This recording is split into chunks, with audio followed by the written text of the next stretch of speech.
Hello friends, welcome to Karma Tech. In this video, I'm going to review the internal parts of the MacBook Pro M1 and we'll see how it looks internally. Let's open it and check it out.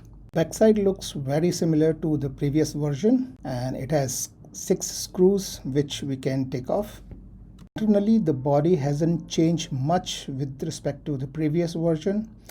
Only the chip and the motherboard has changed. For heat management, a single heat pipe is used, and this is the 5103 milliampere hour battery. Remove these screws to take out the motherboard.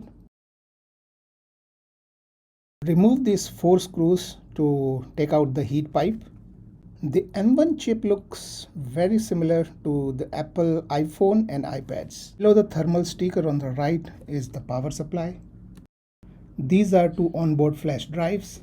This is another small power supply on the side.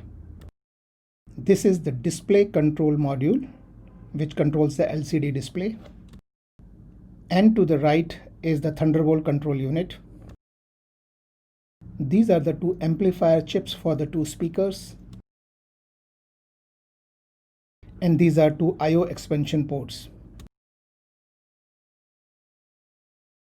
To the left of it is charging inductor. On the back side, you can see 2 charging chips and the Wi-Fi chip.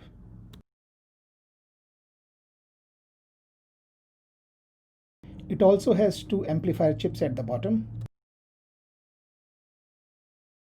The production of Apple MacBook M1 is coming very close to iPhone and iPad, and that is surely going to reduce the cost for it. But the problem with this is the repairability. Repairing a MacBook would be very difficult outside the Apple Store. So this is it, guys. These were all the parts inside my MacBook M1 Pro. Hope you like it. Bye-bye.